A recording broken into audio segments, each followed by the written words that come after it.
was truth in journalism, where brave men and women gave voice to the voiceless. But then the corporations bought the journalist, poisoning the news that we are fed. With those tainted sources, all we ever ate was a steady diet of status quo. This hijacked narrative hid the truth of mass suffering, injustice, and corruption throughout our land.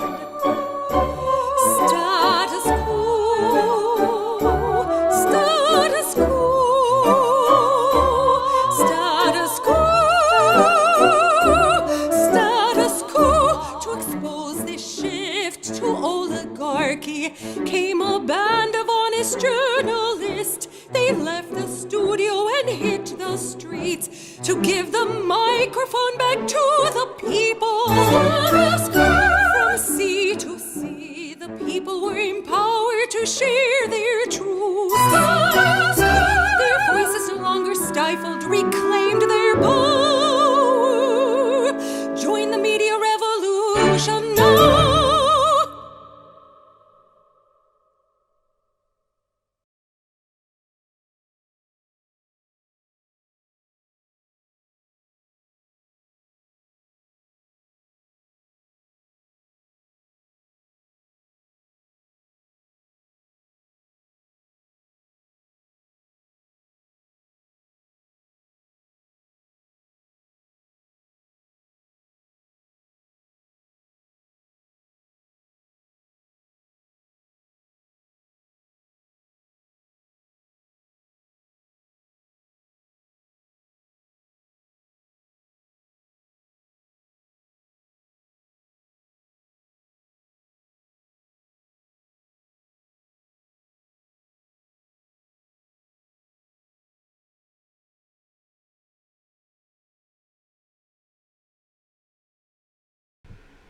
Sorry guys, I am unmuted now.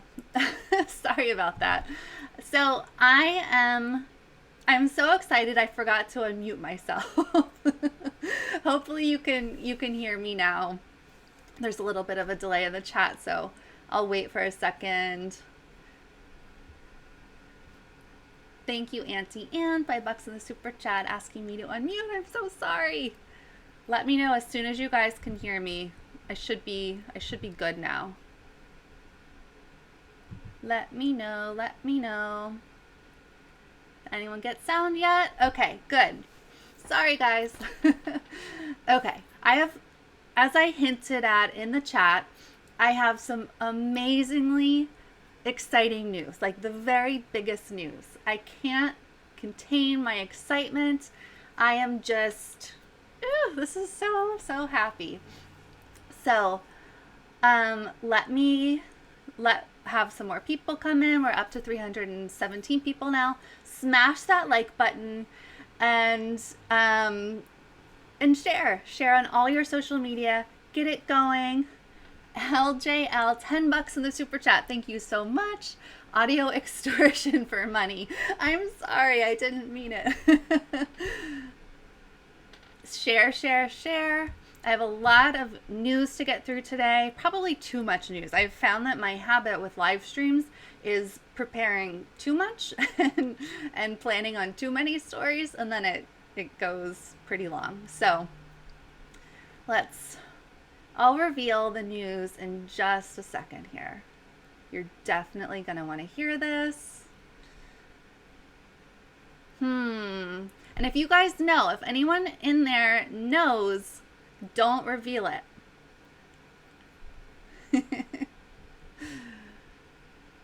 No, I'm not having a baby. I'm done with babies. I have two. One of my kids is about to become a teenager. Can you believe it? In the next few days. I can't believe it. Ugh. I had kids pretty young. Got married pretty young, and now they're older. I get to kind of enjoy that. It's the next kind of phase in my kids' lives. They're the best kids ever. CIA Anonymous, it's good news. No, I'm not having a baby, Cheryl. Smash the like button, smash it. Okay, let me know in the chat if you are ready for the news. And super chats are extremely welcome for this news. No, why is everyone saying I'm going to have a baby? Don't jinx me. JK, I'm 35. But thank you for saying that. I will definitely accept that compliment. ABC asks, how old was I when I had kids? I was 23 when I had my first. So, yeah. Let me know.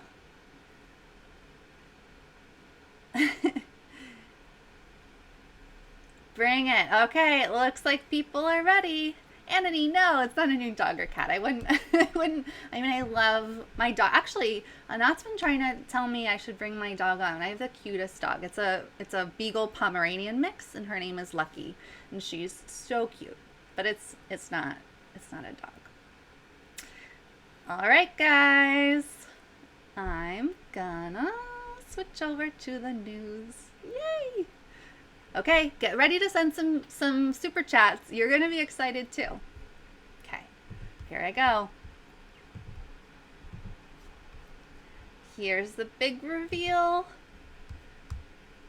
Jordan, how do I make this bigger?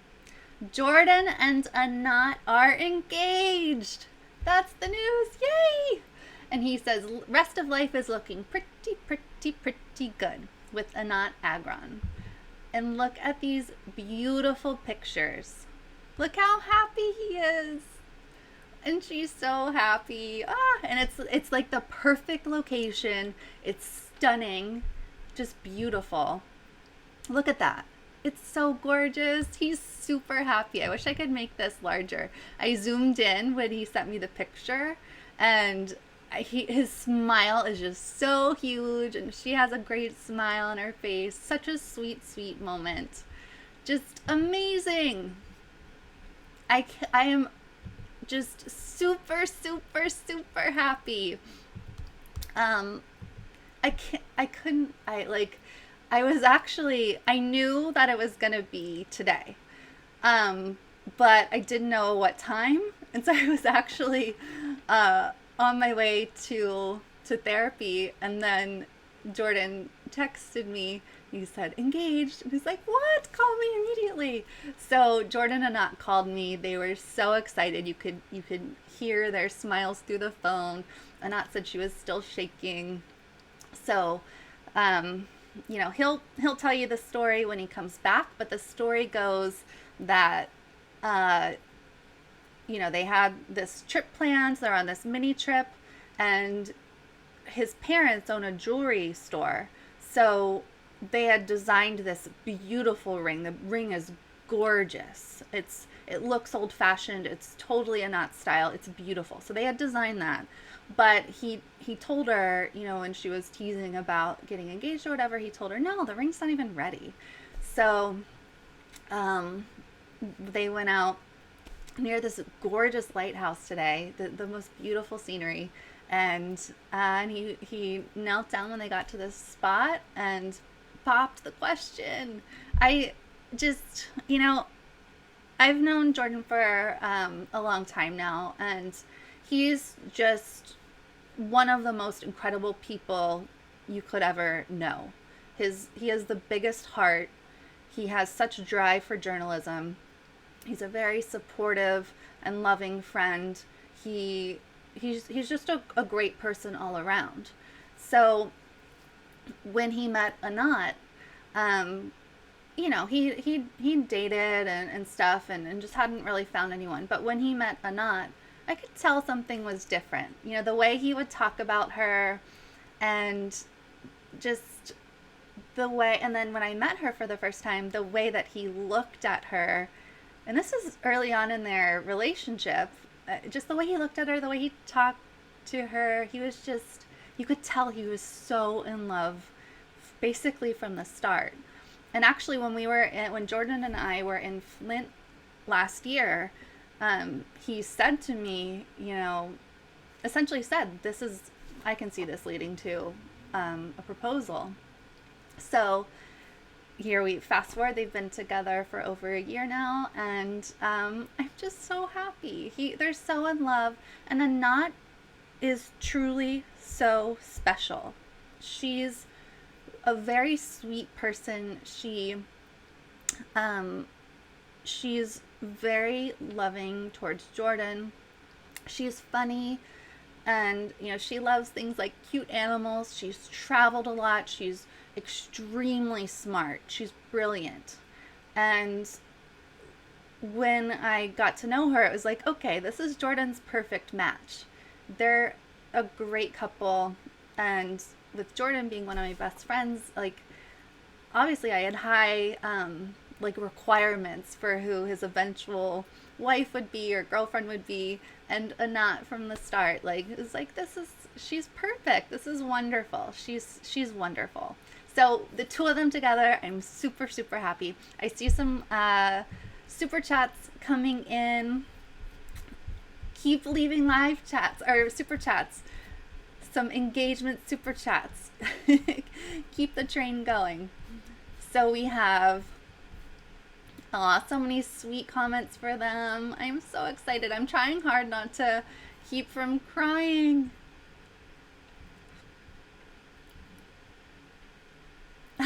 Jai Rogers, I'm not even going to read your comment. Get out of here.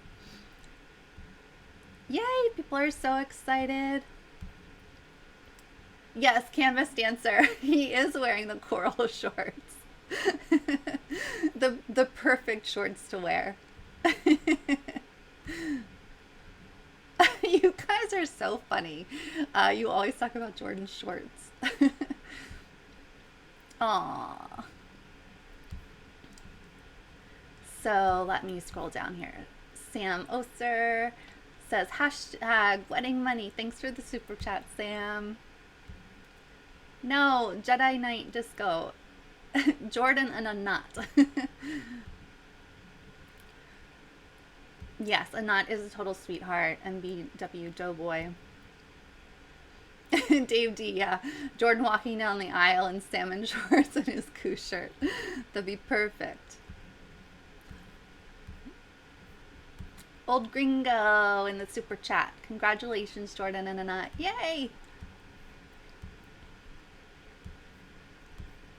LJL, $20 in the super chat. His and hers towel fund.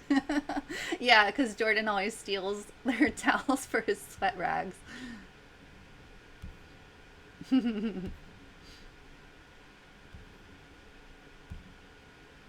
Anthony, Jordan is not wearing an engagement ring, but the ring that he got Anat is just absolutely stunning. NBW Doughboy wants me to show the pictures again. Certainly. Picture 1. Look at how happy he is. And picture 2. There are more pictures too, but I will leave that to Jordan to show you even more pictures. They're just so happy. It's lovely. It's just wonderful. The best news. Turbog 100, $5 in the super chat. Mazel tov, Jordan and Anat. Yay! JK, $2 in the super chat. Who took the photos? Jordan actually, he hired a photographer ahead of time. So very smart thinking on his part. These photos are just stunning. They'll remember, they'll have these as mementos for the rest of their lives, and they're just perfect. They're so, the background is just lovely. Raphael, yes, she absolutely said yes, of course. Yes, Dave, he was so smitten. Joe, don't be grumpy. Yes, Anat is the love of his life. Lone Star Indie. Janat. Where'd it go? From Kyle. That's funny. I like the combo. Jacqueline de Blue with the super chat. Where's the lighthouse, Jen? Beautiful, and I'm so happy for them. They're obviously so in love, and I'm not just saying that. No, now go buy a hat. So they're in Maine right now. I don't know if they want me to say exactly where, but Jacqueline, if you just email us, I'll let you know. So they're in Maine. It's so beautiful. And Chris says, most importantly, Anat keeps Jordan in line. That's true. He needs to be reined in often. She always says that that he's a handful, which is very true. Yep, MEW Doughboy, Anat definitely took very good care of Jordan when he had COVID. Love these wonderful super chats. Love these wonderful congrats. I will pass them on to Jordan. If you guys want to say congratulations to Jordan yourselves, email at info@statuscoup.com. Send him and Anat all of your love. info@statuscoup.com.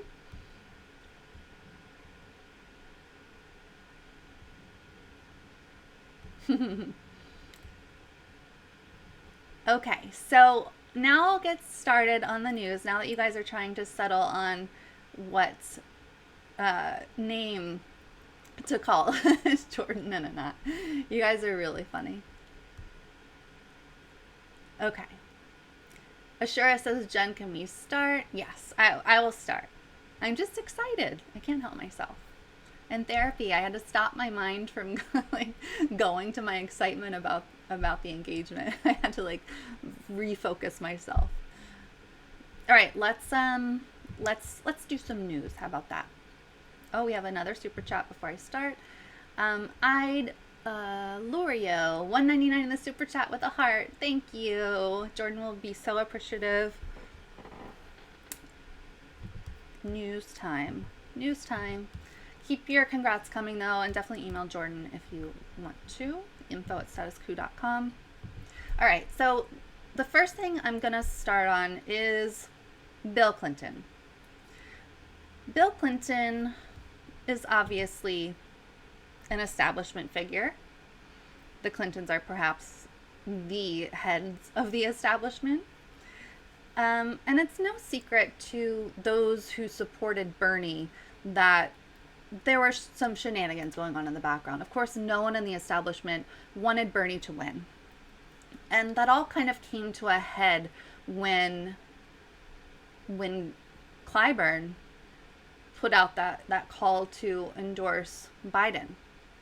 That essentially, as we knew, ended Bernie's campaign. Everyone kind of, the other candidates dropped out and everyone coalesced around Bernie Sanders. Of course, no one in the establishment would come out and say it until now. Bill Clinton, and this is pretty unreported, I was surprised, and this clip is actually not super easy to find, but this was at John Lewis's funeral when Bill Clinton was speaking. So take a listen to what Bill Clinton says.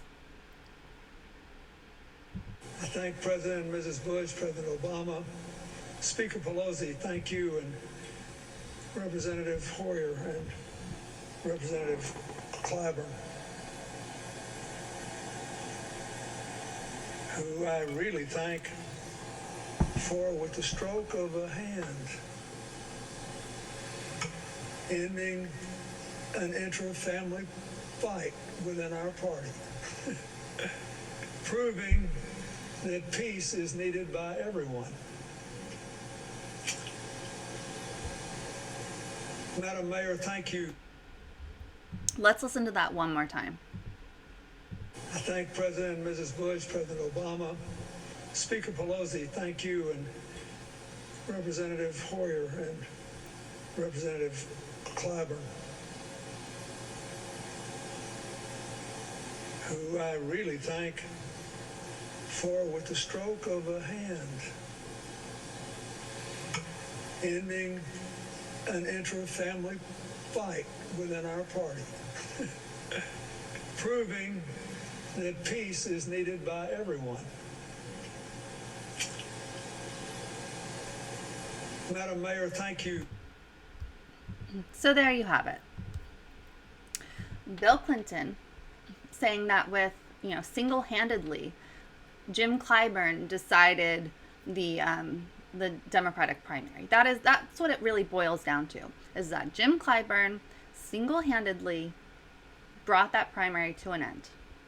And we know the other figures who coalesced around Biden, but it was really at the end between Joe Biden and Bernie Sanders.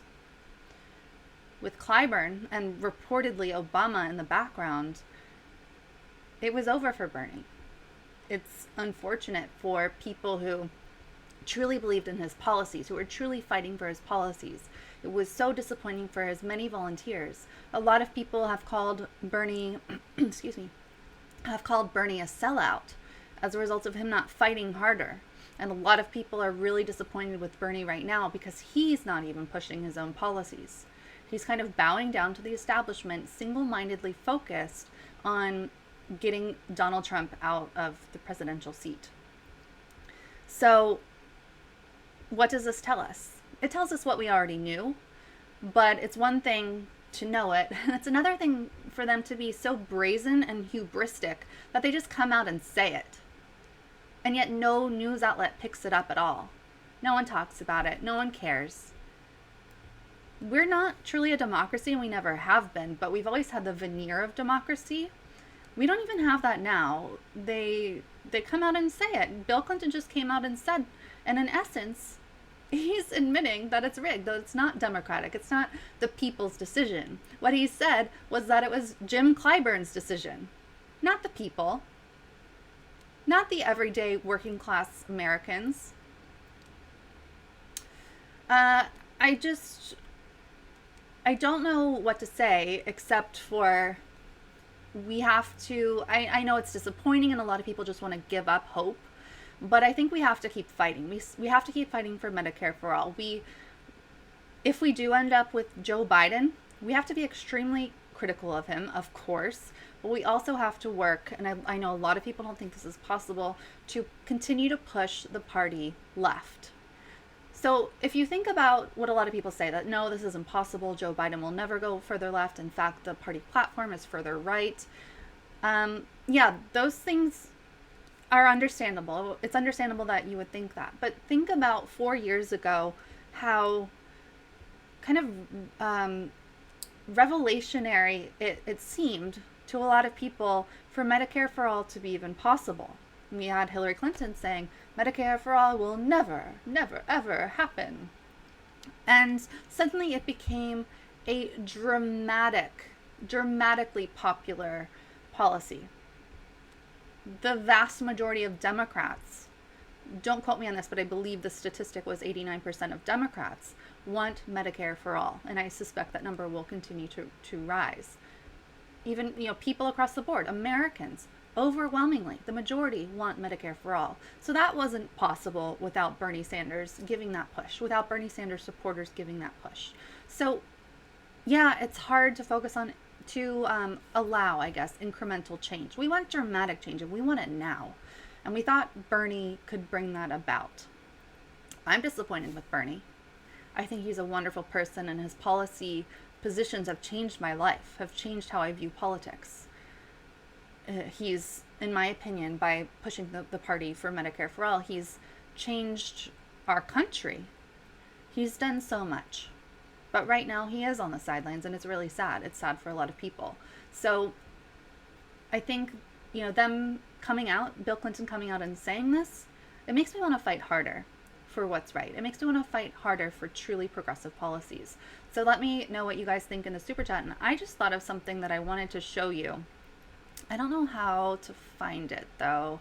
I'll just summarize it, I guess. So there's a recent poll out that, from the end of July, that showed a lot of data. There were a lot of questions asked, but one page in particular focused on Joe Biden, people's opinions of Joe Biden and Bernie Sanders. So the question, I believe, was who do you think should have been, it was something like, who do you think should have been the Democratic nominee? And so the majority, of course, chose Joe Biden. But when you break it down by age, that 18 to 49 age range was for Bernie. Even though Bernie's, of course, out of the race and has been for a long time, young people, young adults want change. They want progressive policies. They want Bernie still. The same holds true for Hispanics. the majority want Bernie. So I think that says a lot about who Bernie is and how he's transformed a lot of people's lives in this nation, and how younger people are now becoming the majority, are overtaking boomers and ages like that. And I suspect as time goes on, this section will become the Democrats or the liberals or whatever you want to call them, will become even more progressive, and we will see change. I mean, that might sound too hopeful, but that is where the minds of the young people are. And as it's, maybe mean to say, but the boomer generation dies off, we'll get more and more progressive, I believe. So it's, really brazen and hubristic, as I said, for Bill Clinton to admit this, but not surprising. Let me check out the super chats before I move on.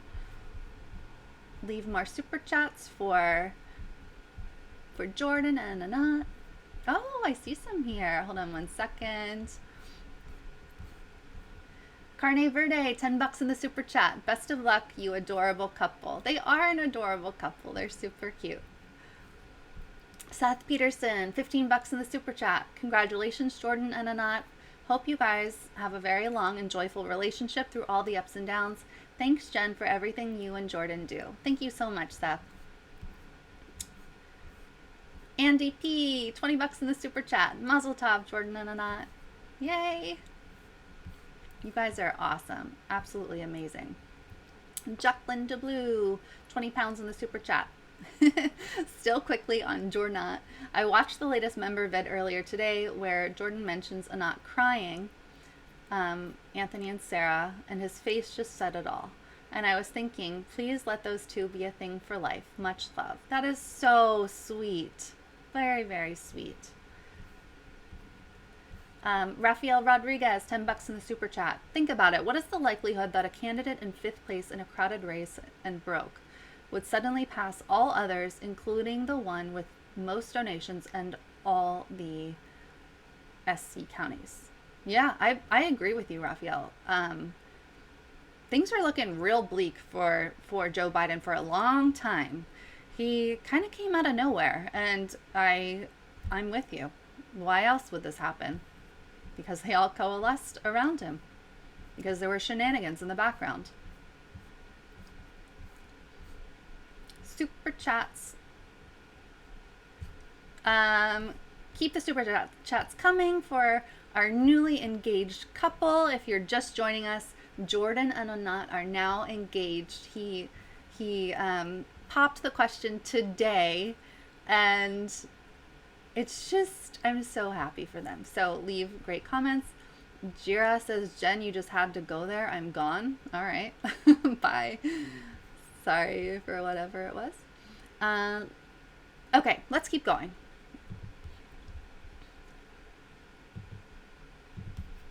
This actually is breaking news to me. So I haven't read through this. I saw it actually right as I was going live. So I just thought it would be interesting and you guys would like to know about it. So this is Ken Klippenstein, or Stein, I'm not sure how he says it.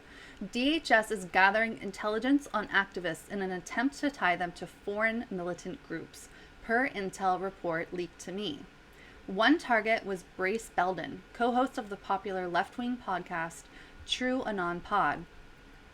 If you are not familiar with QAnon, the podcast, it's Brace Belden and Liz. Actually, I don't know Liz's last name. Oh, Franzik.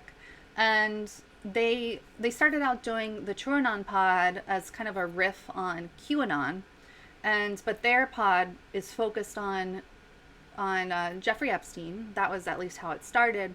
Now they have guests on a variety of topics, and they talk about a variety of topics.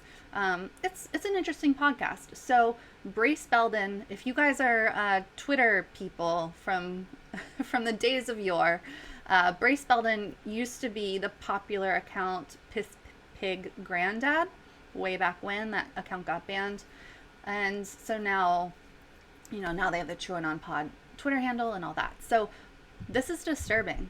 So Brace Belden is targeted by DHS to try to tie him to foreign militant groups. So I actually have not even clicked on this article. Let's see. Yeah, he posted this today. Ken did. Homeland Security is quiet. Oh, lordy. Hold on. Homeland Security is quietly tying Antifa to foreign powers. An intelligence report obtained exclusively by The Nation mentions several Americans, including a left-wing podcast host. Department of Homeland Security intelligence officials are targeting activists it considers Antifa and attempting to tie them to a foreign power, according to a DHS intelligence report obtained exclusively by The Nation. The intelligence report, titled The Syrian Conflict and Its Nexus to the U.S.-Based Anti-Fascist Movement, mentions several Americans, including a left-wing podcast host who traveled to Syria to fight ISIS. So Brace, I believe, had joined, it wasn't with the U.S., but he had joined this separate militaristic entity to fight ISIS. The report includes a readout of these individuals' personal information, including their social security numbers, home addresses, and social media accounts. Much of the data generated by DHS's tactical terrorism response teams. As the intelligence report states, Antifa is being analyzed under the 2019 DHS Strategic Framework for Countering Terrorism and Targeted Violence. Dated July 14th, the document is marked for official use only and law enforcement sensitive, draws on a blend of publicly available information and state and federal law enforcement intelligence. And it was provided to The Nation by a source who previously worked on DHS intelligence. They targeted Americans like they're Al-Qaeda, a former senior DHS intelligence officer with knowledge of the operations told The Nation. The officer, who served for years on DHS's Office of Intelligence and Analysis, compared the operations to the illegal surveillance of activists during the civil rights era. They essentially were violating people's rights like this was the 60s, the type of shit the Church and Pike Committee had to address. While the law generally prohibits intelligence agencies from spying on U.S. residents, many of those protections do not apply if the individual is believed to be acting as an agent of foreign power. Designating someone as foreign-sponsored can make a huge legal and practical difference in the government's ability to pursue them, explained Stephen Aftergood, who heads the project on government secrecy at the Federation of American Scientists. It's a crucial distinction. Once someone or some group is identified as an agent of foreign power, they are subject to warrantless search and surveillance in a way that would be illegal and unconstitutional for any other U.S. person. The whole apparatus of U.S. intelligence can be brought to bear on someone who is considered an agent of a foreign power. So let's scroll down here, see if it gives us any specific info about Brace. The intelligence report's executive summary states, in June 2020, U.S. Customs and Border Protection's National Targeting Center Counter Network Division compiled CBP encounter data on individuals who returned from Syria and fought with the, I can't even hope to pronounce that, the YPG, translation People's Protection Units, and had some with reported ties to a U.S.-based Antifa anti-fascist movement. CBP concerns about and interest in these individuals stem from the types of skills and motivations that may have developed during their time overseas in foreign conflicts. Let's see. The intelligence report describes over half a dozen people who traveled to Syria in order to fight along Kurdish factions, usually the YPG, but also other Kurdish groups like the PKK and the Peshmerga. Some of the individuals described have denied membership in Antifa, but variously identified with far-left causes. The DHS appears to define Antifa broadly to encompass various left-wing tendencies. They talk more about Antifa. The first individual mentioned in the intelligence report, Brace Belden, co-hosts the popular left-wing podcast QAnon and fought with the YPG in 2016. The information appears to be partly drawn from a 2017 article on Belden in Rolling Stone. Belden is described as a minor criminal and drug addict who started reading Marx and Lenin in drug rehabilitation treatment and became involved in a number of political causes before deciding to fight along the YPG. The report goes on to describe an encounter between Belden and border authorities. U.S. citizen Brace Belden was encountered on the 8th of April 2017, arriving in San Francisco, California from Frankfurt, Germany. Belden was returning from a 6-month tour of volunteering to fight with the YPG under the umbrella of the Syrian Democrat Forces, fighting ISIS in Syria as part of the ongoing Raqqa offensive starting in November 2016 to take Raqqa from ISIS. Belden stated he recently learned that an open source article had been written about him and his anarchist fighters. Belden scoffed at the association. "I am not now, nor have I ever been, a member of any Antifa organization," he told The Nation. "The U.S. government has been spying on and smearing communists for 100 years, but they usually have the decency not to call a red an anarchist." There appears to be a clear connection between Antifa ideology and Kurdish democratic federalism teachings and ideology, the intelligence report states. At least one of the activists listed is described as being ethnically Kurdish. The intelligence report appears to conclude that the individuals described were not acting on behalf of a foreign group, save for one unnamed person. So I will put this article in the chat box so you can read it yourself. 1 second as I do that. So I think, 1 second.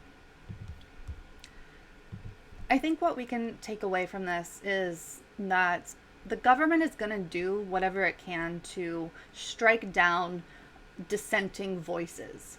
They did it with Abby Martin from her, I think it was her Breaking the Set show, her former show on RT.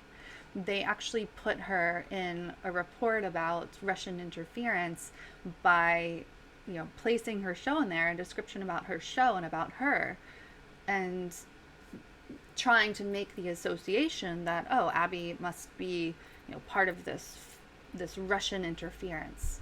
So they tried to silence her voice.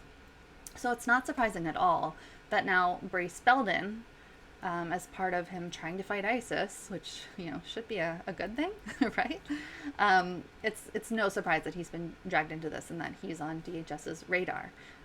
I don't know how Brace is taking this. I don't know Brace at all, but honestly, it is scary because the government can decide, as the article stated, the government can decide that you are someone who needs to be surveilled, and then your actual rights as an American are taken away. They can do whatever the heck they want if they just say that you're this type of person or you're on the wrong team. That should disturb absolutely everybody, no matter which side of the aisle you're on. So I'll be keeping an eye out for more info on this, for more reporting from Ken on what Brace's response is. I haven't seen that yet, so it's really sad what our government is and what it has come to. Well, I mean, I guess it's from the start of history, dissenting voices have been taken down and labeled as the enemy. So it's really sad, and I really don't know how you fight back against smears like this and against reports like this and against what should be illegal surveillance like this. So I don't know. Who knows? Status Coup might someday be in their radar. So it's just something that everyone should be aware of and should fight back against. Another quick check-in here on the super chat before I go on. We are loving these Jordan and Anat engagement super chats. They help so much. Let me scroll up here. Sorry, it takes a bit for me to scroll back through. You guys are still talking about Jordan's salmon shorts, or coral, I think he calls them. You're funny. All right. Scrolling. ABC 20MX, I don't know what currency that is, but thank you so much. Scale of 1 to 10, how much is Bernie a sellout? And ABC says 8. I don't think Bernie's a sellout. I think he's an older man who is truly so terrified of Trump that he took himself out of the equation. Like, he's falling on his sword because he believes that Trump is such a threat. He'll do anything to get Biden elected. I don't think that makes him a sellout. I think part of the reason he dropped out, and part of the reason that we all loved Bernie so much and love Bernie so much, is also the reason that he didn't win, because he's truly too good of a person. He doesn't often use the correct strategy when it comes to debating opponents. Like back when Hillary Clinton, he didn't do anything with the emails. He said enough about the damn emails. And with Joe Biden, there were so many reasons to come after Joe Biden, so many logical, important reasons, but he didn't. I don't think that makes him a sellout. So I'm going to say 1. I just don't think he's a sellout. I think he's too good and was definitely screwed over, and he was up against the establishment. Anthony Martino, $5 in the super chat. Thank you, Anthony. If we don't take action now, we settle for nothing later. Settle for nothing now, and we'll settle for nothing later. Zach de la Roca. I like that. That's great. Bernie, Artificial Amorphous Man, $5 in the super chat. Thank you. Bernie is not a sellout. The primary was rigged, and he and his family was threatened back in 2016. Yeah, I don't know about current threats to his family, but I'm absolutely sure that there were some this time around too. Yeah, I don't think he's a sellout. I do think the primary was rigged in the way that the establishment was never going to let him win. Another super chat. CO Snow, $20 in the super chat. Thank you so much. Bernie was the light to dispel the darkness. Now we need to take the weight from his shoulders and continue to dispel the darkness.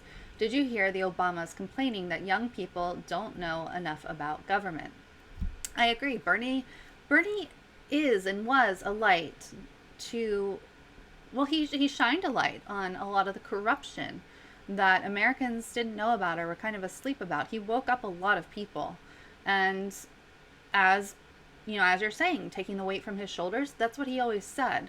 He always said, not me, us. It is our time. Bernie inspired us, and it's our time to rise up, to take that baton and to run with it. We are the ones who are going to make change. Love these super chats. Definitely keep them coming.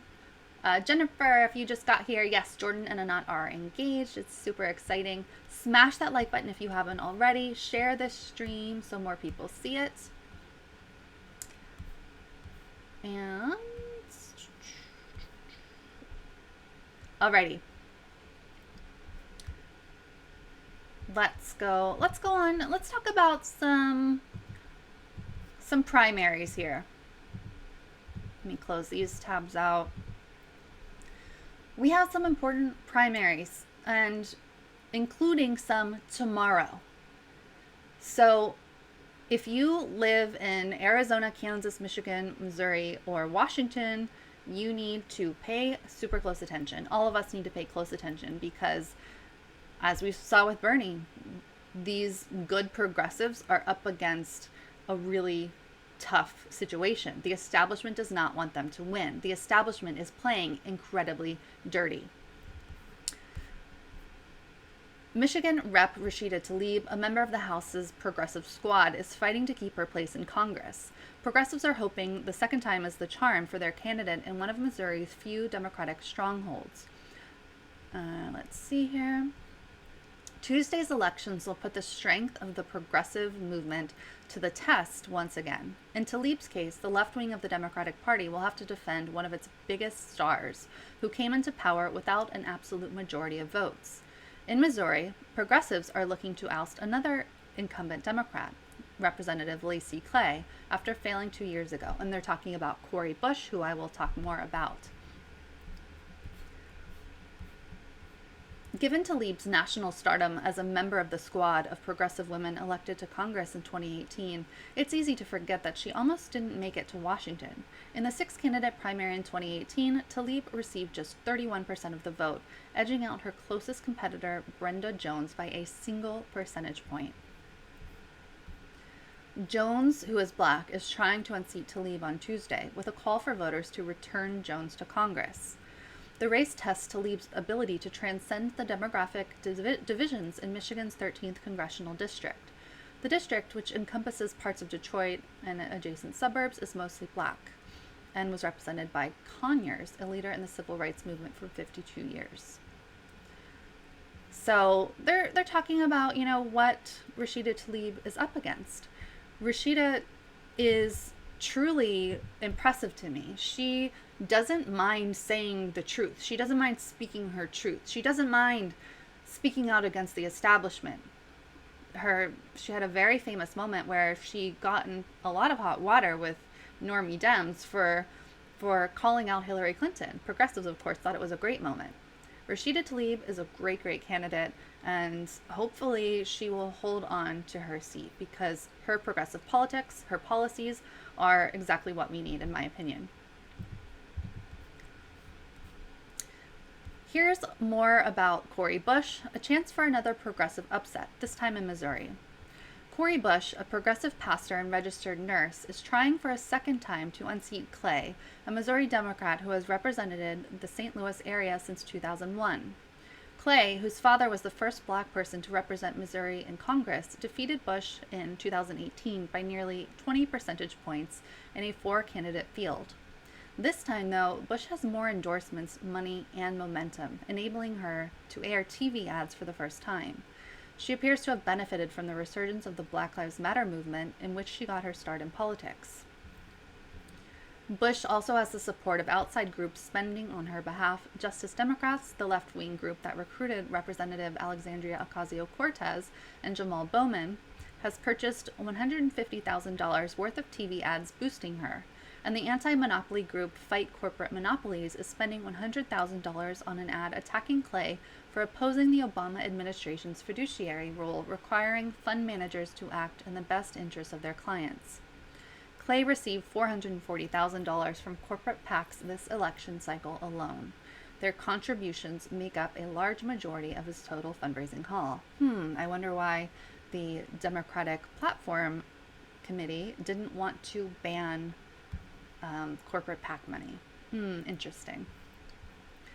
A victory for Bush would be another coup for the Democratic Party's left wing. We here at Status Coup are ready for a coup for sure. Fresh off the heels of Bowman's defeat of veteran New York Rep. Elliot Engel. Then they talk more about Clay. Let me show you some things. Whoops, it's reloading here. Some things that are good about Cori Bush's race, and some things that are pretty dicey. So Daniel Marans, who is a pretty well-known political reporter, so he has a list of elected officials who are endorsing Cori Bush for Congress as of today for tomorrow's primary. So here we go. A rush of local elected officials endorsed Cori Bush's campaign against incumbent Lacey Clay for Missouri's 1st District. Council members, councilwoman, council member, president, director. So a bunch of local politicians have endorsed Cori. That's great. Then he talks about Justice Dems pouring in that $150,000. That's good. Not even accounting for outside groups, Bush's campaign has been outspending Clay's on TV in the final 2 weeks of the campaign. So that is good news for Cori Bush. She's getting these additional endorsements, this additional money. But here's something disturbing, and this is how the establishment is. This is how dirty the establishment plays. So this person, let me see if I can just open up their tweet. This person posted, scoop possibly, here's where Representative Lacey Clay has decided to take the campaign in its final days facing a challenge from progressive activist Cori Bush. They have, and Cori tweeted about this too, the Lacey Clay campaign has sent out an image of Cori Bush in blackface, essentially. Obviously, Cori Bush is a black woman, but they darkened. She's with Linda Sarsour in this picture, so they darkened Cori Bush's side of this picture. So they were trying to make her skin look even darker. This, of course, is egregious and highly disturbing that they would do this. They also are attacking Cori Bush on supporting BDS. So here you can see Lacey Clay and, again, the darkened image. Obviously, I can't speak for Cori, but I did see her tweets. I retweeted her tweets. I feel awful for her. This stuff that progressive candidates have to go through when going up against the establishment. It doesn't end. It's like the establishment just thinks they can get away with anything, and surprise, they can get away with anything, it seems. So I'm hopeful, personally hopeful, that Cori Bush wins. I have a personal story about Cori Bush. Before status coup, I actually was on the writing team for Justice Democrats and Brand New Congress. And so part of that would be writing campaign emails for their slate of candidates. And Cori Bush was one of those. So I wrote, I think it was a fundraising email for Cori Bush, and, went about my day writing other stuff. And then we were all in Slack. So I received a Slack message from Cori, just taking time out of her day, her busy campaign schedule and life. And she just thanked me. She said she loved the email I wrote. She thought it was great, and she just wanted to make sure I knew that. That's always given me a warm, fuzzy feeling about Cori, because she's a real fighter. She's a great person. Her policies are excellent. I had no qualms about writing things for Cori Bush back then. So I'm hopeful. The establishment is sure hard to beat. Lacey Clay is going to be super hard to beat, but I'm hoping she can do it. I'm hoping progressives come together. I'm hoping people realize how great of a candidate Cori Bush is. Someone who truly understands the people of this country and who will serve them. Let me get rid of that.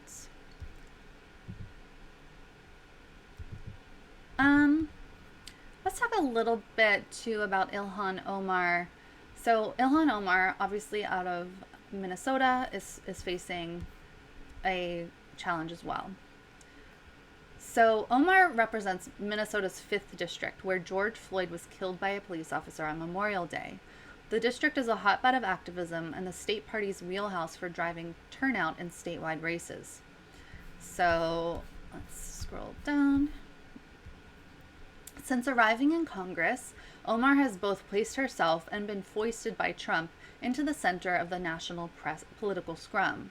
In the summer of 2019, Trump, seizing on tensions among House Democrats, tweeted that progressive Democrat Congresswoman, a clear reference to the Squad, should go back and help fix the totally broken and crime-infested places from which they came. Horrible. A few days later, at a rally in North Carolina, Trump attacked Omar by name, then quietly stood by as the crowd chanted, "Send her back," when Omar, a Somali-American immigrant, returned home to Minnesota from Washington a day later. She was greeted in the airport by throngs of adoring supporters. Omar is one of the most popular figures on the progressive left and a top target for many moderate national Democrats ahead of her own primary, a week after Tlaib's on August 11th. Her challenger, lawyer and first-time candidate Anton Milton Moe, has raised nearly $4 million, with almost $500,000 of it bundled by a pair of pro-Israel political action committees. In part a legacy of the backlash to Omar's past criticisms of the pro-Israel lobby's influence on lawmakers, which many described as employing anti-Semitic tropes. She apologized, and of course people continue to call her anti-Semitic, which she of course is not. There are so many conspiracy theories about Ilhan Omar. It's disgusting. Of course, this new candidate is targeting her. Despite being outraced by her challenger, Omar, who lost her father this year to COVID-19, has across-the-board support from the state's Democratic Farmer Labor Party, including popular figures like her predecessor in the 5th District, Minnesota Attorney General Keith Ellison. Like Tlaib, Omar also has the endorsement of Pelosi, who, despite being critical of the left at times, has consistently backed her incumbent members. Omar's victory in 2018 has also helped her case. So, Ilhan Omar is yet another squad member who I think is just absolutely fantastic. I've only met Ilhan, Ilhan Omar one time. I was at a rally, I think last fall. It was cold out, I remember that. And Ilhan Omar it was one of those days where Ilhan Omar was being just slammed and smeared all over the place. Just attacks coming from the right wing, just coming from the establishment. It was not a good time for her. So there were reporters, Ilhan spoke on the stage, as did Rashida Tlaib, Pramila Jayapal, others, Ed Markey. And they would be on the stage and then they would get off. And then each time I would go try to get like a quick question in as they walked back to the House of Congress. Or Capitol Hill. So I walked after her. So did some other journalists. It was clear that she didn't really want to answer questions. There was actually someone there heckling her. I ended up yelling at this person. I was like, "Go away! Why are you heckling her? She's not doing the things you've said. She's not. You're a conspiracy theorist who's spouting lies." So I kind of got in the way of this person and Ilhan did have some of her team there too.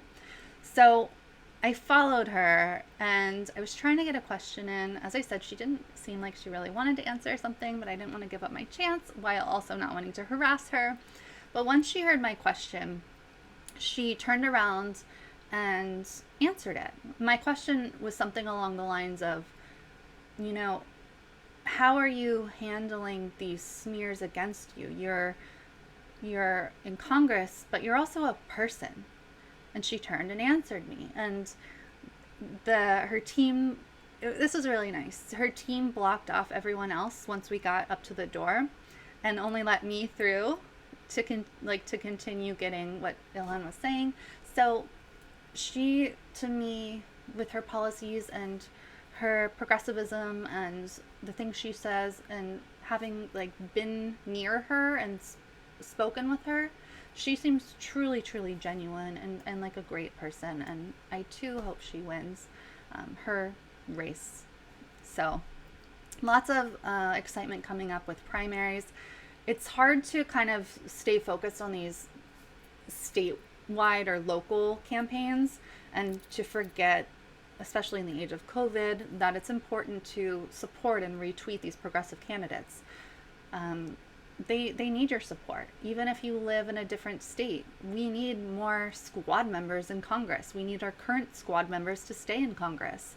So good luck to those in primary challenges tomorrow and the following Tuesday. Some big days, and we'll be there reporting on it, of course. Not in person, but from our houses, either me or Jordan. I think Jordan will be back Wednesday.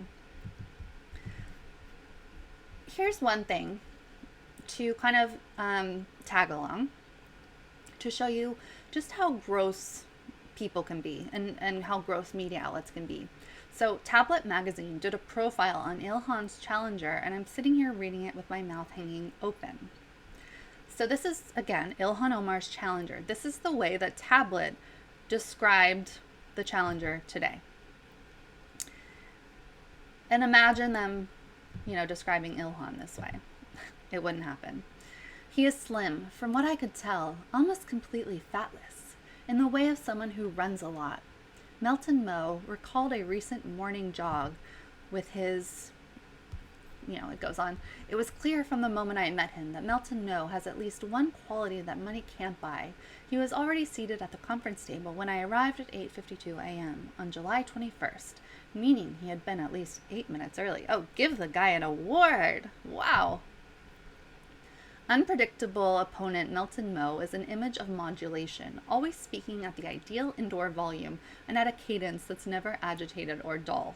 This levelness is professionally honed. Melton Moe is a lawyer who leads mediation services firm that he founded 7 years ago. Wow. Like, what about his, policies? Like, why do we care that he's fatless? Why do we care that he is a lawyer who has mediation services? So what? The just drooling over centrist candidates is unreal. And the smearing of progressives who are fighting against the establishment, also unreal.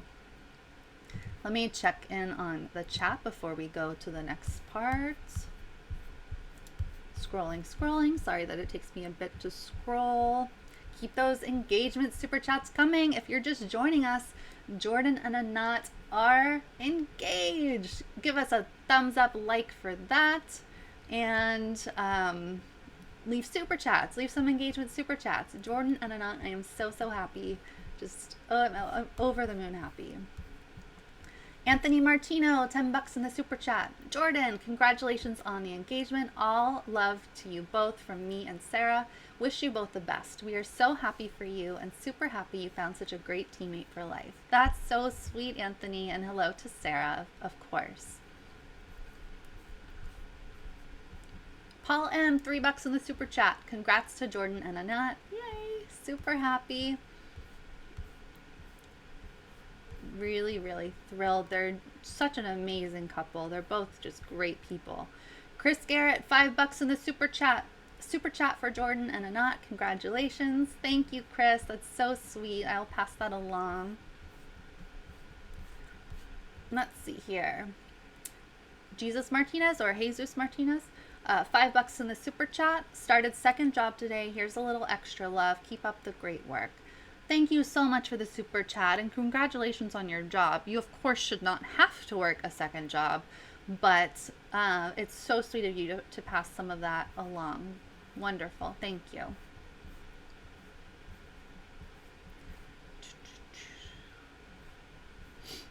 Let's see here.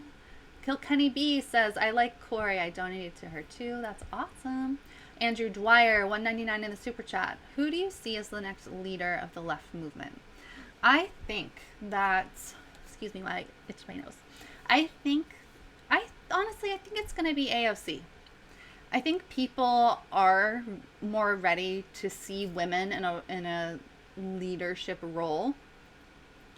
I think AOC has a talent where she's a very engaging speaker. She's a very powerful speaker. She does understand the working class. She does understand what people are going through. But she also has a way of having progressive policies and believing in those progressive policies while also being appealing to centrist normie Dems. She is appealing to a lot of people, especially women, that are centrists or in the Biden wing. So I think she would make a great leader carrying that torch for Bernie. I don't think Bernie's going anywhere, though. I think we'll see a lot more from him after the election. So yeah, that's what I think. AOC. And a lot of people in progressive spaces are like, AOC is a sellout and AOC is bad. I think that's ridiculous. I mean, like who you want, but she is progressive. She's a good candidate. She's a good person. She's a good congresswoman. Like, I don't know what else you want. I think some people just will never be happy, but whatever, their business. Duder 1969, $5 in the super chat. Congrats, Anat and Jordan. Hope you have many wonderful years together. That's so sweet. They are. They're definitely going to have many happy years. They're just such a good couple. Keep those super chats coming. Smash the like button. Share this stream all over the place. Next, let's talk about Mr. Biden and Mr. Trump. Yesterday on the Super Chat Marathon live stream, so yesterday, Sunday, I talked about Biden being ahead in Pennsylvania, whereas Trump won Pennsylvania for the first time for a Republican since, I believe, the 80s. And Biden is now ahead in Pennsylvania by 6 points. So I said yesterday, let's not get too comfortable. I still think Trump has a chance to pull it off. There's a lot of time between here and November. I don't think the Biden campaign can be hubristic enough, or they shouldn't be overly hubristic and thinking like they have this in the bag. And Biden fans and Biden supporters and anyone who plans on voting for Biden shouldn't get comfortable. Should definitely try to get out the vote if that's the team they're on. So today, this came out in the Hill poll. Biden leads Trump by 4 points in Ohio. Presumptive Democratic nominee Joe Biden has a 4-point lead over President Trump in Ohio, according to a new poll. The survey, conducted by Your Voice Ohio, a news media collaboration in the state, found Biden at 46% and Trump at 42%. The survey also found Biden's supporters are more enthusiastic about, why does it say? 4 points, yeah. The survey also found Biden's supporters are more enthusiastic about voting for the former vice president. 31% said they strongly support Biden, compared to 26% of Trump supporters who said they strongly support the president.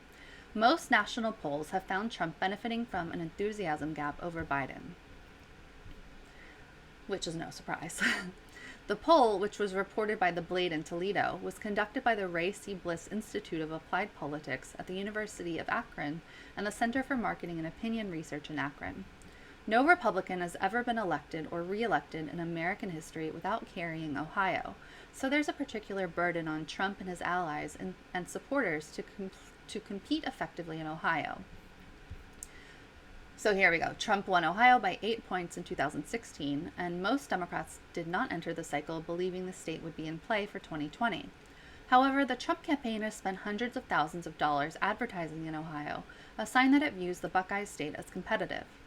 Several recent polls have found Biden ahead of or running even with Trump in Ohio, including a Fox News survey from June that found Biden leading by 2 points.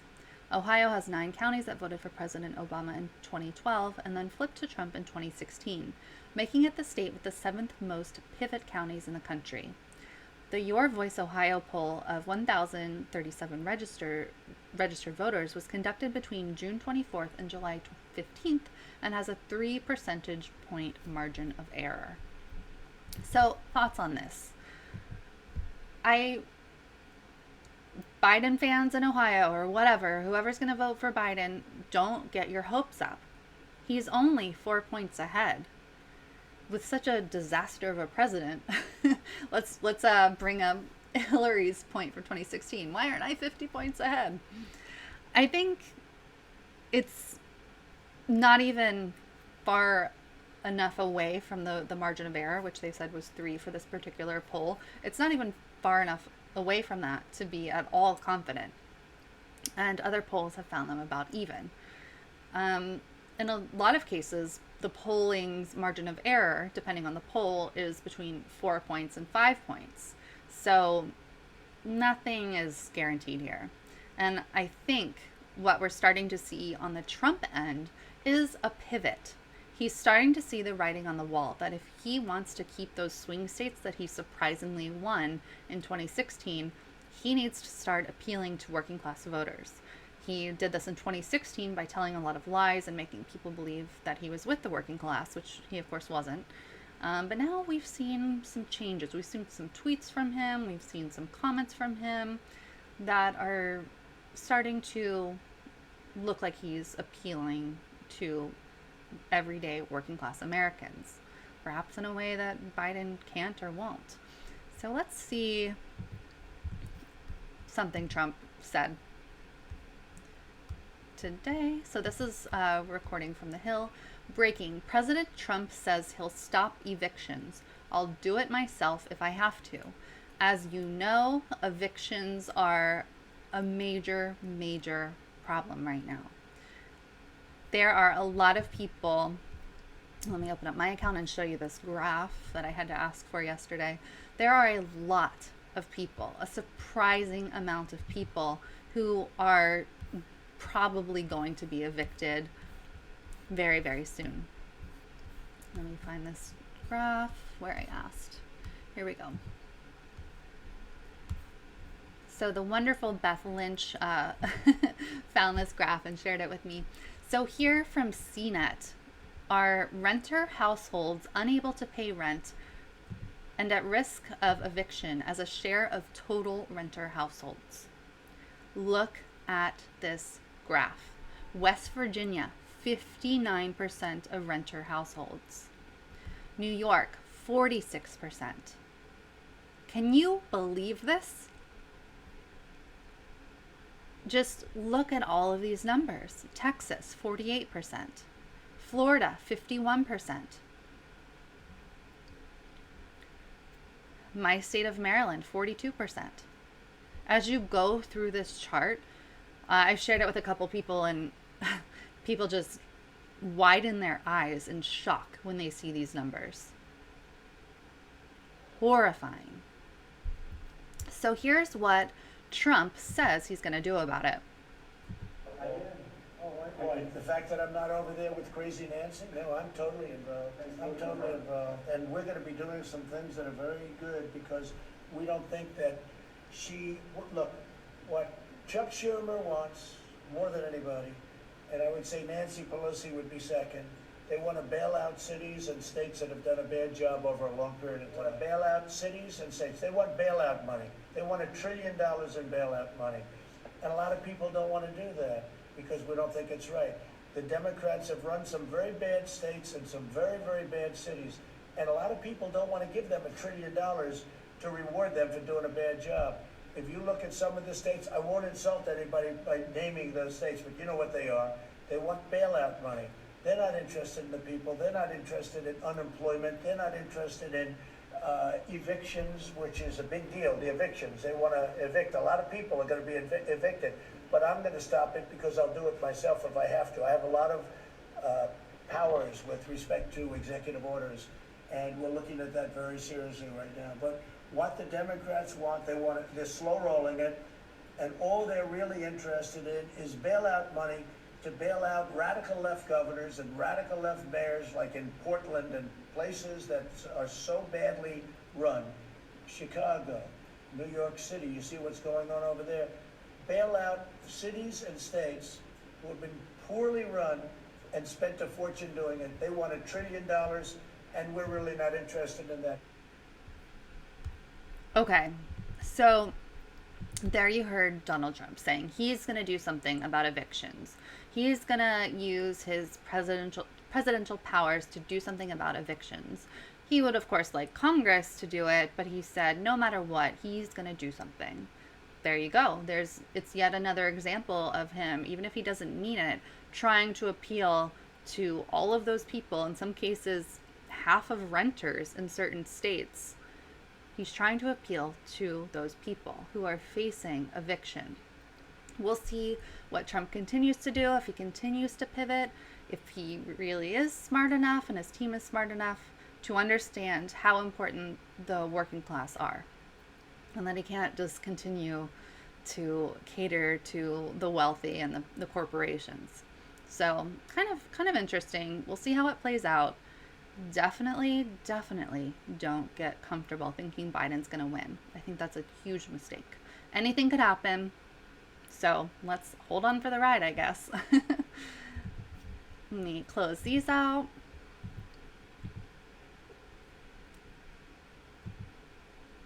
Oh, one more thing I wanted to show you.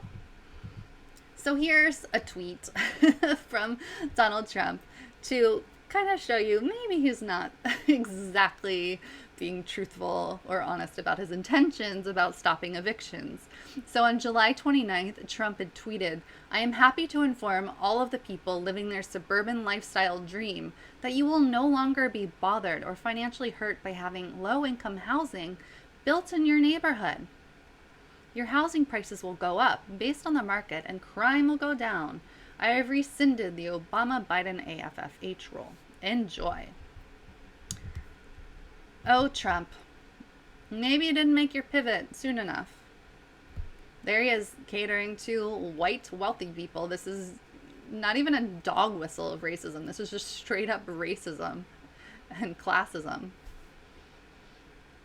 Always remember, Trump is a liar. Trump doesn't mean anything he says. He is a good PR person, though. So let's see how it shakes out. Going to the super chat to Representative check. Karen Ooh, Bass hold on on. Saturday sought to explain comments To see how you guys are doing, if we have more engagement, super chats for Jordan and Anat. Any questions you guys have? Subscribe to this channel if you haven't already. It definitely helps. We are trying to get to 100,000 subscribers, so please make sure you're still subscribed, and please subscribe yourself if you haven't already. It definitely will make a difference, and I can't wait to get to 100,000 subscribers. Karen Webster, $5 in the super chat. New push on Facebook to delegitimize mail-in ballots. I definitely saw that Trump wants to delegitimize those ballots. I'll have to check out what you're talking about, Karen. That's not a surprise. You know, the right wing doesn't want these mail-in ballots, even though it's the only thing that makes sense. So I hope they don't win. That's for sure. Karen Webster again, another $5 in the super chat. Videos abound. Socialists taking over. U.S. equals fascists. Yes, listen to Dave D. You can always become a member to get behind the scenes bonus content, video diaries, member calls where we have so much fun. You can ask all your burning questions at statuscoup.com/join. If you want to be notified for all of our live streams, text COUP to 370-370. Karen Webster again, $2 in the super chat. Hashtag impeach and remove Trump. I agree. For sure. Yes, Michael, I want our play button. If we get to 100,000 subscribers, then we get this like plaque play button thing. So that'll be fun. All right, I've been going for about 89 minutes. I tend to line up too many stories, but they're interesting. There's so much interesting stuff going on for sure. So I'll probably end at 7 Eastern. Here's one that gets my attention for sure. So I have long been interested in Scientology. Like, I've read a lot of books about it. I've seen documentaries about it. And for as long as I've heard of Scientology, we have all known that Scientology is a bad cult. That they do shady stuff, that they threaten people, that they harm people. They have like slave ships, for God's sake. They're just, there's nothing good about them. They get people's money in shady ways. They make people tell them their innermost secrets and then later threaten them. Leah Remini has done a lot of great work, who used to be a Scientologist, and I think was her entire life. And there's some people that would surprise you that are Scientologists. Elizabeth Moss, for example. How does she not see it? How do these people not see that Scientology is such a dangerous cult? Well, Karen Bass, who is a contender for the Veep stakes, apparently didn't see it back in 2010, even though we all knew about it. We all knew how bad Scientology was. A lot more people know about it now, but anyone who looks into Scientology can see how terrible it is. So why, Karen Bass, were you in 2010 speaking for Scientology? Very gross. Representative Karen Bass on Saturday sought to explain comments she made at the opening of a Scientology church in Los Angeles a decade ago, after the remarks drew renewed attention this week. Bass, who has served Congress since 2011, is believed to be one of the finalists in consideration to be presumptive Democratic presidential nominee Joe Biden's running mate in November. The recently circulated video shows Bass at a ribbon-cutting ceremony in 2010 for the Church of Scientology of Los Angeles, which had just been fully renovated on the backs of their people they tricked into joining them, and the celebrities they've tricked into joining them. praising the church for its humanitarian efforts. Oh, lordy. In the video, which was first highlighted this week by the Daily Caller, Bass is heard speaking to a large crowd at the ceremony that included Scientology leader David Miscavige. By the way, would really like to know where David Miscavige's wife is. Sure would like to know. So would a lot of people. I guess she didn't toe the line and has now disappeared. This day and this new Church of Scientology is an exciting moment because I know your goal and your commitment is truly to make a difference, Bass said. The Church of Scientology, I know, has made a difference because your creed is a universal creed and one that speaks to all people everywhere. And there she is, talking about it, like, in the middle of Scientology's creepy symbols. The Democratic lawmaker said in a statement Saturday that she attended the event knowing I was going to address a group of people with beliefs very different from my own, while seeking to distance herself from the church, which has faced a number of allegations of sexual abuse in recent years. 10 years ago, I attended a new building opening in my district and spoke to what I think all of us believe in: respect for another's views, to treat all people with respect, and to fight oppression wherever we find it, Bass said in the statement posted to Twitter. I found an area of agreement in their beliefs, where all people of whatever race or creed are created with equal rights, which is what my remarks are about. What about the people who are mentally ill and are told to get off their medications and are told that psychiatry is a lie? What are the people who are told that there is, like, the all-knowing God or whatever, some, like, alien named Xenon, I think? What? How could you want to be associated with these people in any way? Bass said that since then, published first-hand accounts in books, interviews, and documentaries have exposed this group. Everyone is now aware of the allegations against Scientology. Miscavige, and I think I might be saying that wrong, I always say it wrong, and the church have come under heavy scrutiny in recent years over allegations of widespread sexual abuse within the organization. In 2018, the Church of Scientology settled a lawsuit with a woman who alleged that she was forced by the church to have an abortion and then prevented from leaving the organization. Bass, believed to be a top contender for the Democratic presidential ticket, emphasized in her statement Saturday that she attends a Baptist church in LA. I don't have a ton else to say on this except for it's pretty shady. You know, as I said at the top, people knew that Scientology was bad. People knew that there were those who were trying to escape from Scientology who, if they left Scientology, there were others who, if they left Scientology, would be excommunicated.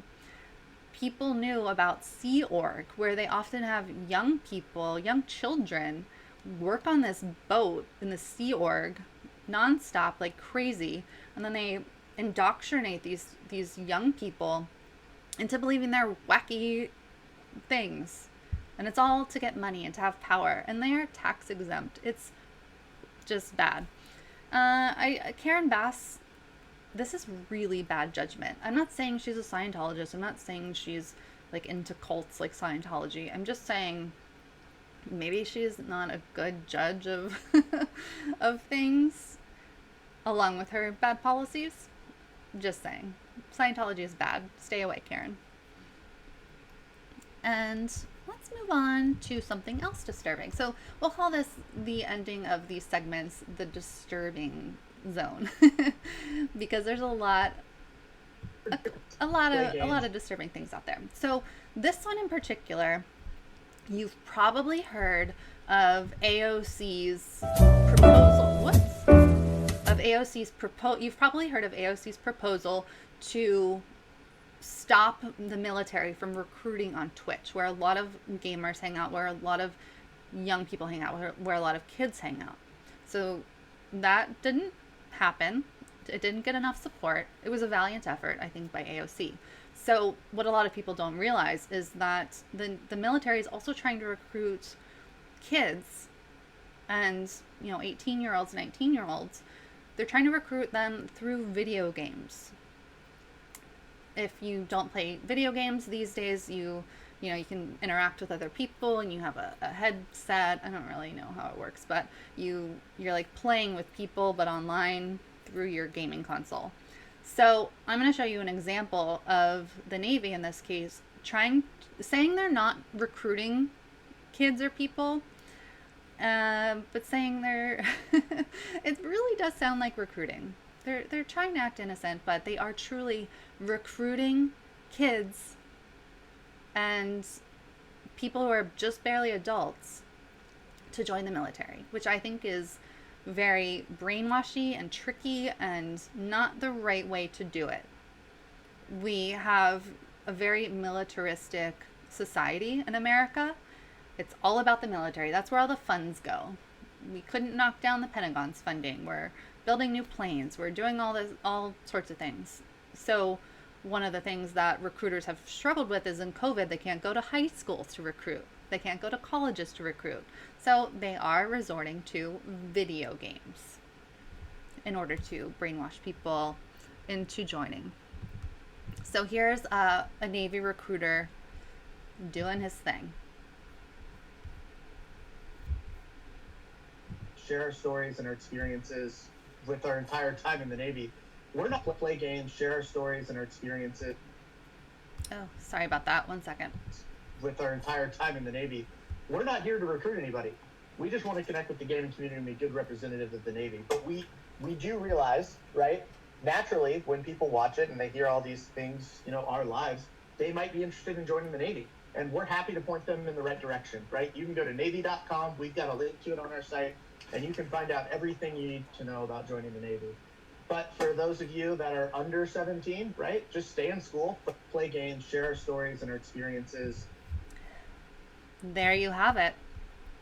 The military directly trying to recruit young people. You heard him say, if you're under 17, stay in school. But still, that seed is planted. Oh, here's this cool Navy guy talking about the military, and so it plants that seed.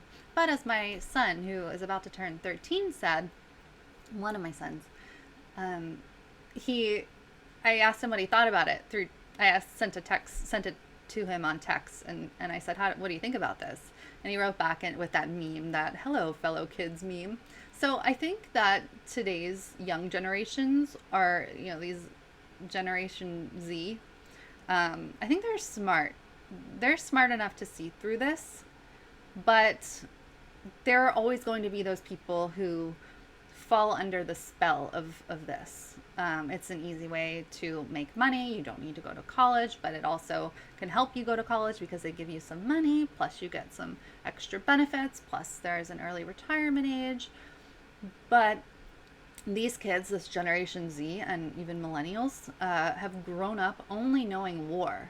So I think their numbers are rightly falling because we do need to dramatically cut down on the funds the military gets, and they should not be allowed to recruit on Twitch. They should not be allowed to recruit in video games. And I had asked Colin Tooley what video game that was, and he said Call of Duty. I can't remember which one, but the latest Call of Duty, whatever that is.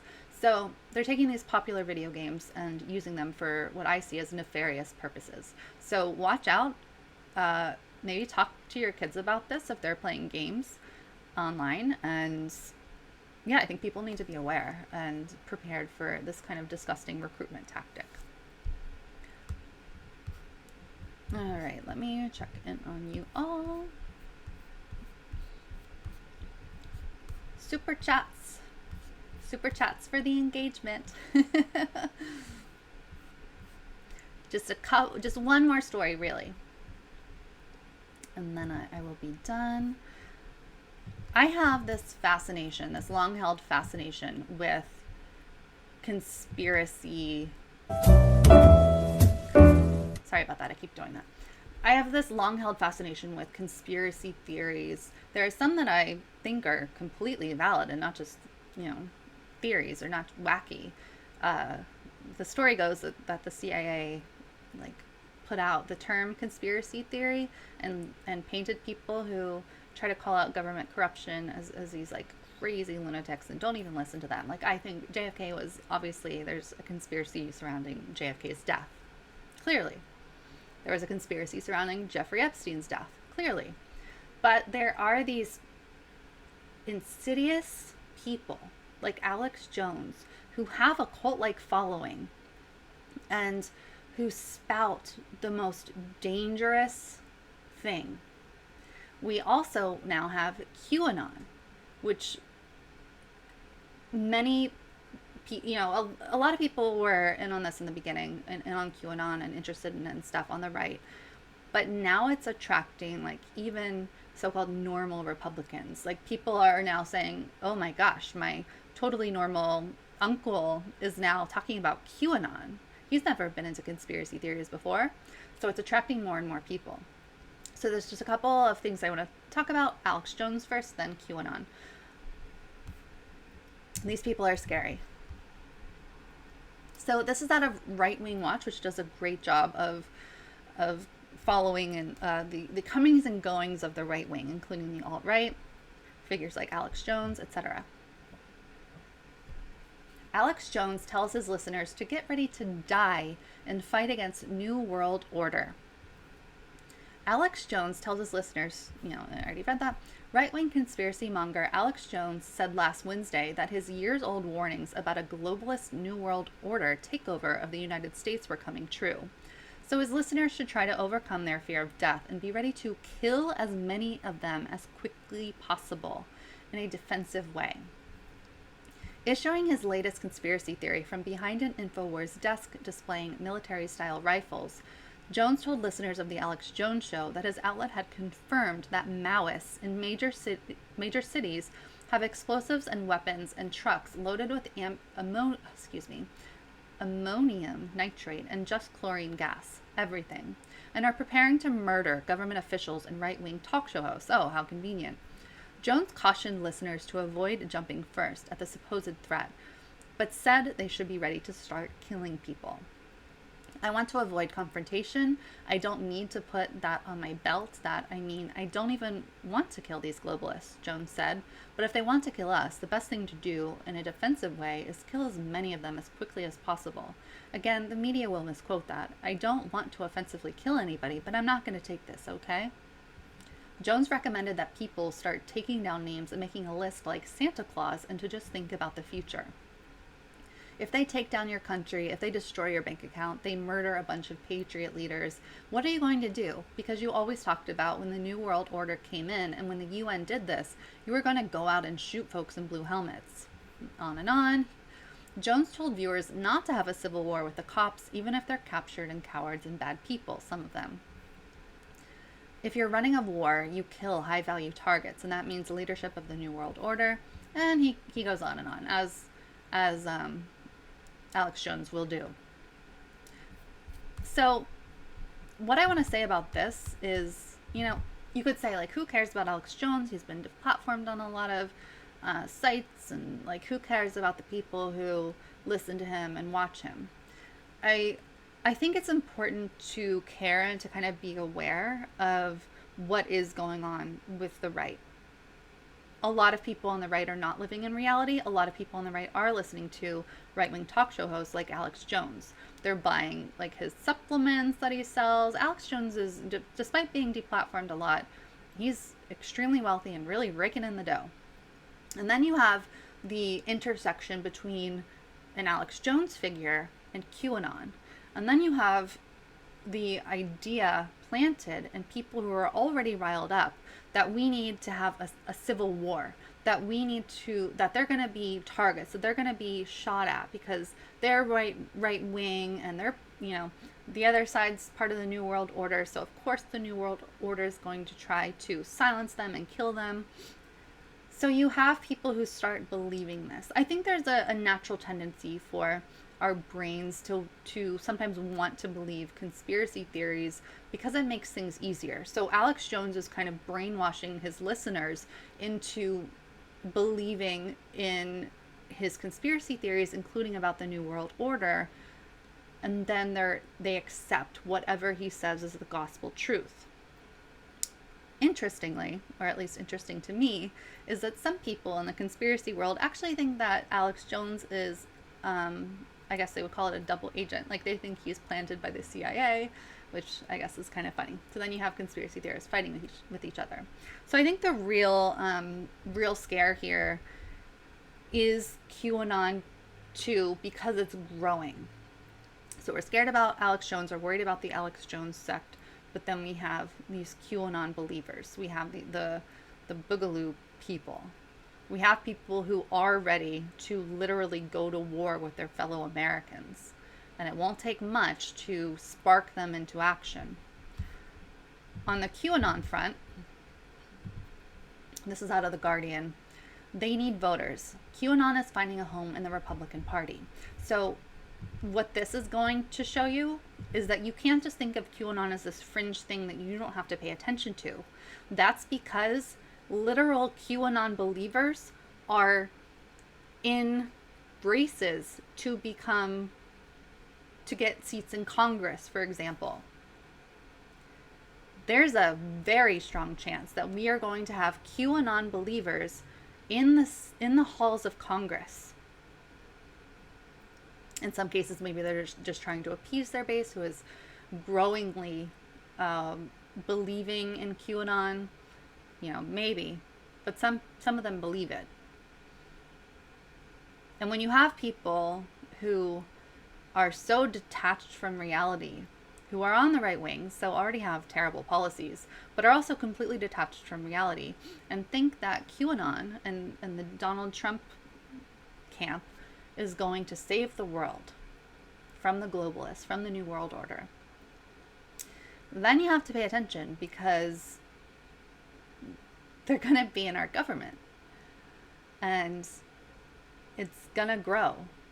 And there's a real appeal to it for a lot of people in the right wing. So let's read a bit about that. This is, again, out of The Guardian.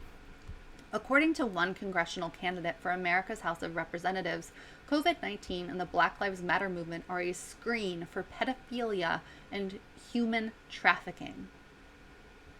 Think back to Pizzagate. There's a lot of overlap between QAnon and Pizzagate believers. Another has claimed the U.S. has a once-in-a-lifetime opportunity to take this global cabal of Satan-worshipping pedophiles out, while several others running for national office have posted cryptic memes hinting at a powerful global elite that must be abolished.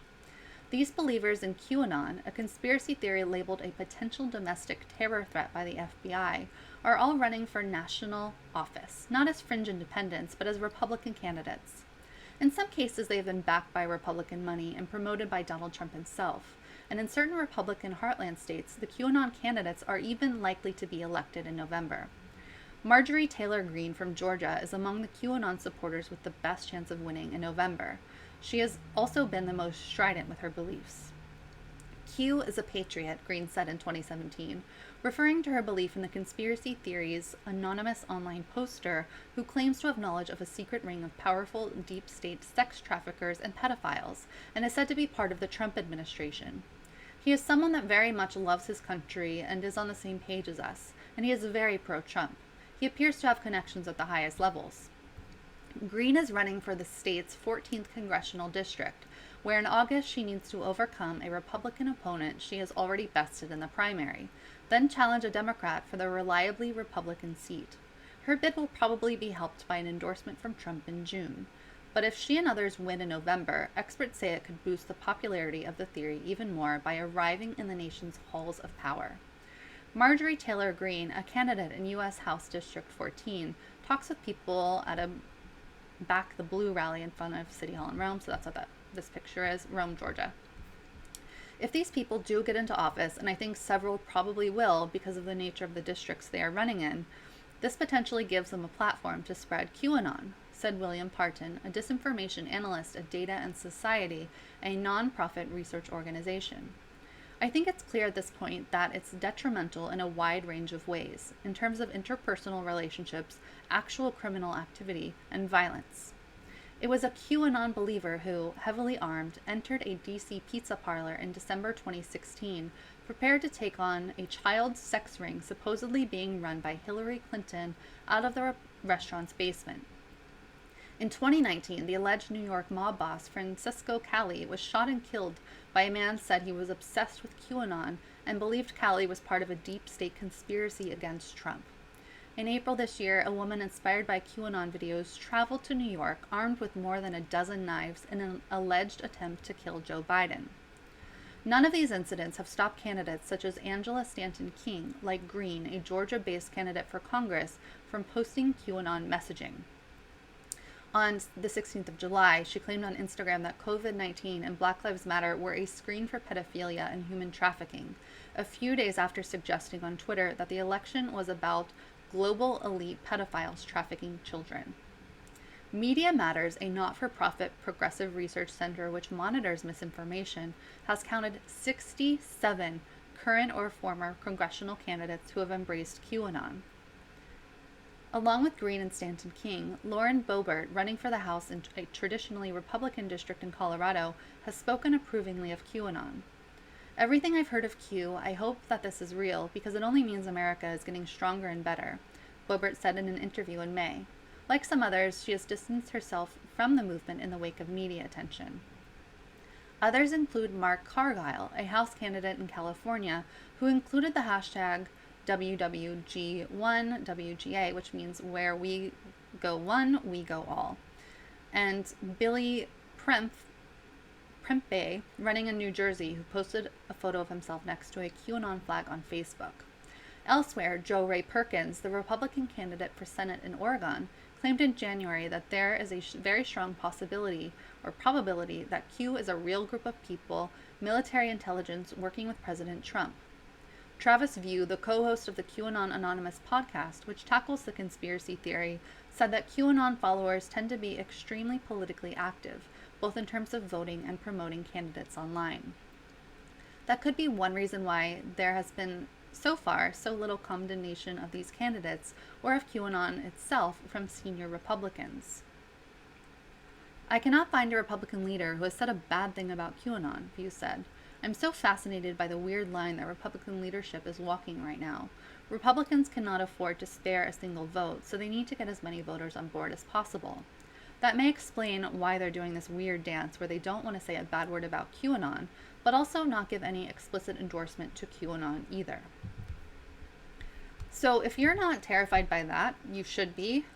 And you don't have to like dive down a rabbit hole and figure out all the ins and outs of QAnon, but know that this is where the Trump wing of the Republican Party, where the Alex Jones folks, where the Pizzagate folks, they're all congregating in believing in QAnon, believing in it as strongly as they would believe in a god. I don't know where it's going to go from here. I suspect it will only grow, and I would not be surprised if we, in fact, have several QAnon believers in the halls of Congress. And I think it does need to be called out by Republicans who care, which good luck finding those. So let me close out by, one second, taking any questions you have. Leave your final super chat engagement supports for Jordan and Anat, who, if you missed it,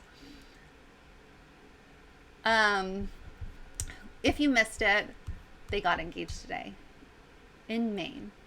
Amazing. Albert asked, can we focus on DNC kicking Medicare for All off their platform? Jordan did a report on that for sure. It's very, very important.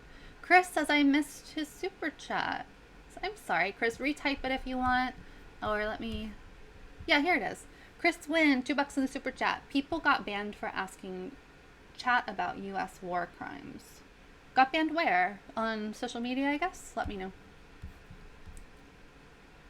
Slipstream gives me a compliment saying I don't look like I have a teenage kid. Thank you, Slipstream. You're my new favorite.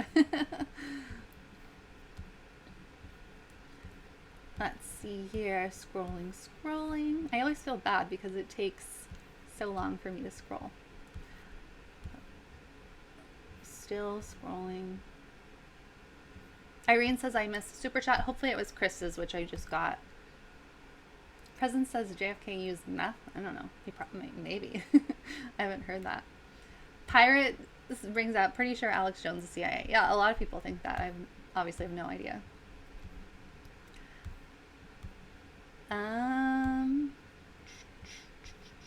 Ooh, Dave D gives you a great reminder.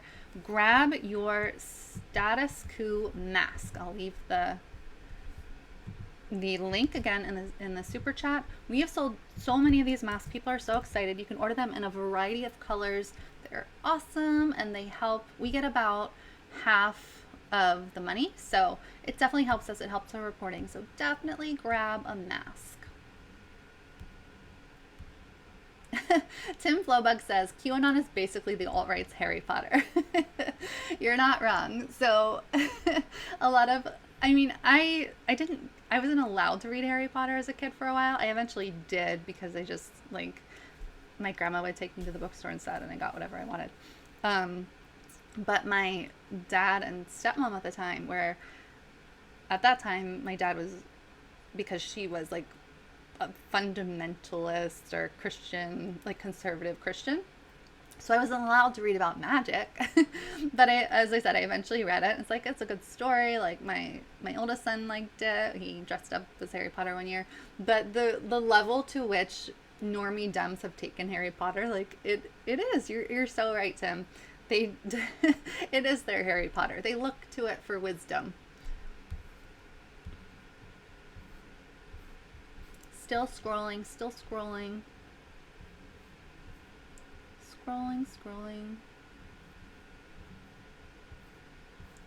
Leave me some questions if you have them. Leave some final super chats for Jordan and Unknown, who just got engaged. Jacqueline DeBlue, another great super chat. Thank you so much. You are just amazing. What? J and A are getting engaged? Well, why didn't you say? Here's a little something towards towels, etc. Also, I share your fascination with Scientology and most conspiracies. I guess many people do. Yeah, Jordan laughs at me because, like, I read the conspiracy, like r/conspiracy on Reddit. I just want to see what people are talking about and see the conspiracies that are out there. They believe some wild stuff out there, but I think the human mind just, like, it's almost an escape. You can kind of construct your own reality, and then there's the social feedback where you guys are all believing the same thing, and I don't know.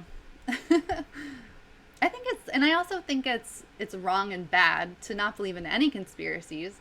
We know, like, look up Operation Northwoods. Look it up on Wikipedia. It's a total, let me look it up for you. I can't help myself. Operation Northwoods. So this shows you that some conspiracies are true. They're not just theories or wacky people. So Operation Northwoods was a proposed false flag operation against the Cuban government that originated with the U.S. Department of Defense and the Joint Chiefs of Staff of the United States government in 1962. The proposals called for the Central Intelligence Agency or other U.S. government operatives to both stage and actually commit acts of terrorism against American military and civilian targets. Our country is bad. Blaming them on the Cuban government and using it to justify a war against Cuba. Has history repeated itself? Has the government lied to get us into war again and again and again? Yes, they have. The possibilities detailed in the document include the possible assassination of Cuban immigrants, sinking boats of Cuban refugees on the high seas, hijacking planes to be shot down or given the appearance of being shot down, blowing up a U.S. ship, and orchestrating violent terrorism in U.S. cities. And my man, JFK, shot this proposal down. Now, I'll go into, like, a bit of conspiracy about that. Maybe JFK was killed because he shot that and other things down by the powers that be. He was too good, Mr. JFK. Love him. Bobby's cuter, though. Let's see here. What else has come in before I sign off? Michael says, okay, talk about capes. Which of these items would make the best cape? Yeah, the beach towel or the wall hanging. The wall hanging would make a good one, but yeah, the towel would be longer. For sure.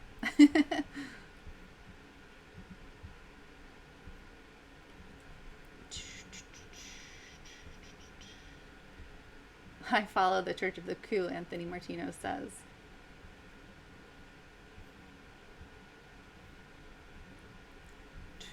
Hold on. Yeah, Paul M says everything is about pedophilia with these people. That's part of the reason some people actually think that, like, Pizzagate is a false flag. Like, the government started it because they wanted to distract from the real pedophilia. That's the kind of stuff that you see on these. And I don't know, maybe. This is the kind of stuff you see on these conspiracy chats. Oh, Tim recommends QAnon Anonymous. I've heard of that, but I've never watched it. That's a good reminder. Chris Wynn says the alt-right tried to recruit me when I was 20 on Twitter. They are very pushy about it. Wow. I'd actually love to know your story, Chris, if you can email me at info@statuscoup.com. That would be wonderful. Okay, guys. Oh, Jedi Knight Disco says JFK was shot dead because he was going to pull the troops out of Vietnam by Christmas 1963. Very, very possible.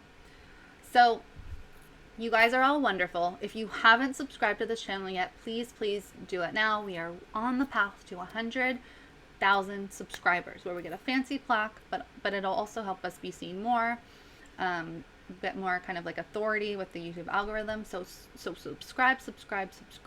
Make sure you're still subscribed if you subscribed before. Spread the word about Status Coup. Get your Status Coup mask. It's a great price. Half of it helps, half of it Teespring keeps, and half of it helps us with our reporting. So it's wonderful. You get a great mask, and we get to continue reporting. And really, one of the best ways to support us is by joining our membership, statuscoup.com/join, where for just $5 a month, there are other levels too, you get behind the scenes video diaries, behind the scenes reporting, behind the scenes photos, everything. You also get in on member calls, which happen at least monthly, but often more than that. We love doing member calls. You get to ask us all your burning questions. It's wonderful. Thank you guys all. I will pass on your nice words to Jordan and Anat, but if you want to send your own personal message to Jordan saying congratulations, then write info@statuscoup.com. Jordan will love to read, Jordan and Anat will love to read all of your nice comments in that email, in our info@statuscoup.com box. Jedi Knight Disco Mike, I love that name. Jen, I'm a paid member of Status Coup. You are a hero. Awesome. Yes, and you can follow us on Twitch, twitch.tv/statuscoup. Tom Green, where's your super chat? Retype it if you get there quick. Retype it, Tom Green. I bet you are never told about people loving the Tom Green show, which I did as a kid. Love you guys all. Yes, JFK publicly denounced the CIA. Tom Green. So Tom Green, why don't you email me what you said in your super chat and I'll read it tomorrow. So info@statuscoup.com. Love all your kind words. Love all of you. Join as a member. Subscribe to this channel. Spread the word about Status Coup. And I'll see you tomorrow, because Jordan will be traveling, but he should be back Wednesday. Oh, there we go, Tom. $5. DHS is trying to connect protesters with foreign militants per leaked docs. Yes, I actually covered that in the stream, so it might have been before you came. All right, guys. Love you. See you tomorrow. Bye-bye.